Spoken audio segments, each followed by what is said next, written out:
یا مانند اس شخص کے جس کا گزر اس بستی پر ہوا جو منہ کے بل اوندھی پڑی ہوئی تھی، کہنے لگا اسے اس کی موت کے بعد اللہ تعالیٰ کس طرح زندہ کریں گے؟ اللہ تعالیٰ نے اسے مار دیا، 100 سال کے بعد اسے اٹھایا۔ پوچھا کتنی مدت تجھ پر گزری؟ کہنے لگا 1 دن یا دن کا کچھ حصہ۔ فرمایا بلکہ تو 100 سال تک رہا۔ اب تو اپنے کھانے پینے کو دیکھ کہ بالکل خراب نہیں ہوا، اور اپنے گدھے کو بھی دیکھ، ہم تجھے لوگوں کے لیے ایک نشانی بناتے ہیں۔ تو دیکھ کہ ہڈیوں کو ہم کس طرح اٹھا بٹھاتے ہیں، پھر ان پر گوشت چڑھاتے ہیں۔ جب یہ سب اس پر ظاہر ہو چکا تو کہنے لگا میں جانتا ہوں کہ اللہ تعالیٰ ہر چیز پر قادر ہے۔ سامعین، اب اس آیت کی تفسیر سماعت کیجیے۔ اللہ تعالیٰ کی قدرت کا ایک عجیب کرشمہ۔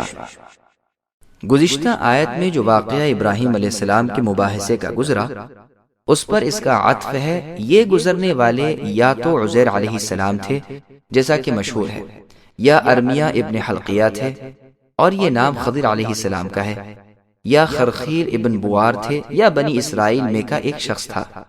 یہ بستی بیت المقدس تھی، اور یہی قول مشہور ہے۔ بخت نصر نے جب اسے اجاڑا، یہاں کے باشندوں کو تہہ تیغ کیا، مکانات گرا دیے اور آباد بستی کو بالکل ویرانہ کر دیا۔ اس کے بعد یہ بزرگ یہاں سے گزرے۔ انہوں نے دیکھا کہ ساری بستی تہہ و بالا ہو گئی ہے، نہ مکان ہے نہ مکین، یعنی نہ مکان ہے نہ ان کے رہنے والے۔ تو وہاں ٹھہر کر سوچنے لگے کہ بھلا ایسا بڑا پر رونق شہر جو اس طرح اجڑا ہے، پھر یہ کیسے آباد ہوگا؟ اللہ تعالیٰ نے خود ان پر موت نازل فرمائی۔ یہ تو اسی حالت میں رہے، اور وہاں 70 سال کے بعد بیت المقدس پھر آباد ہو گیا۔ بھاگے ہوئے بنی اسرائیل بھی پھر آ پہنچے، اور شہر کھچا کھچ بھر گیا۔ وہی اگلی سی رونق اور چہل پہل ہو گئی۔ اب 100 سال کامل کے بعد اللہ تعالیٰ نے انہیں دوبارہ زندہ کیا، اور سب سے پہلے روح آنکھوں میں آئی تاکہ اپنا جی اٹھنا خود دیکھ سکیں۔ جب سارے بدن میں روح پھونک دی گئی تو اللہ تعالیٰ نے فرشتے کے ذریعے پوچھوایا کہ کتنی مدت تک تم مردہ رہے، جس کے جواب میں کہا کہ ابھی تو 1 دن بھی پورا نہیں ہوا۔ وجہ یہ ہوئی کہ صبح کے وقت ان کی روح نکلی تھی، اور 100 سال کے بعد جب جیے تو شام کا وقت تھا۔ خیال کیا کہ یہ وہی دن ہے، تو اللہ تعالیٰ نے فرمایا کہ تم 100 سال کامل تک مردہ رہے۔ اب ہماری قدرت دیکھو کہ تمہارا توشہ بھتا جو تمہارے ساتھ تھا، باوجود 100 سال گزر جانے کے بھی ویسا ہی ہے، نہ سڑا نہ خراب ہوا ہے۔ یہ توشہ انگور، انجیر اور شیرہ تھا۔ نہ تو یہ شیرہ بگڑا تھا، نہ انجیر کھٹے ہوئے تھے، نہ انگور خراب ہوئے تھے، بلکہ ٹھیک اپنی اصلی حالت پر تھے۔ اب فرمایا یہ تمہارا گدھا جس کی بوسیدہ ہڈیاں تمہارے سامنے پڑی ہیں، انہیں دیکھو، تمہارے دیکھتے ہوئے ہم اسے زندہ کرتے ہیں۔ ہم خود تمہاری ذات کو لوگوں کے لیے دلیل بنانے والے ہیں کہ انہیں قیامت کے دن اپنے دوبارہ جی اٹھنے پر یقین کامل ہو جائے۔ چنانچہ ان کے دیکھتے ہوئے ہڈیاں اٹھیں اور ایک ایک کر کے ساتھ جڑیں۔ مجاہد رحمہ اللہ کی قرات ہے ننشرها، یعنی ہم دوبارہ زندہ کریں گے۔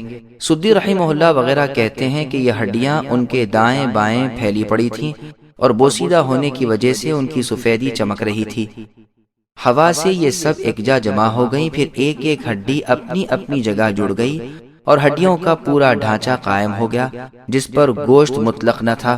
پھر اللہ تعالیٰ نے اسے گوشت، رگیں، پھٹے اور کھال پہنا دی۔ پھر فرشتے کو بھیجا جس نے اس کے نتھنے میں پھونک ماری، بس اللہ تعالیٰ کے حکم سے اسی وقت زندہ ہو گیا اور آواز نکالنے لگا۔ ان تمام باتوں کو عزیر علیہ السلام دیکھتے رہے، اور اللہ کی قدرت کی یہ ساری کاریگری ان کی آنکھوں کے سامنے ہی ہوئی۔ جب یہ سب کچھ دیکھ چکے تو کہنے لگے اس بات کا علم تو مجھے تھا ہی کہ اللہ تعالیٰ ہر چیز پر قادر ہے، لیکن اب میں نے اپنی آنکھوں سے بھی دیکھ لیا تو میں اپنے زمانے کے تمام لوگوں سے زیادہ علم و یقین والا ہوں۔ بعض لوگوں نے اعلمو کو اعلم بھی پڑھا ہے، یعنی اللہ تعالیٰ مقتدر نے فرمایا کہ جان لو کہ سبسکرائب کیجئے ہمارے چینل اور دبائیے بیل کا آئیکن تاکہ آپ کو ریگولر نوٹیفیکیشن اپڈیٹس مل سکے۔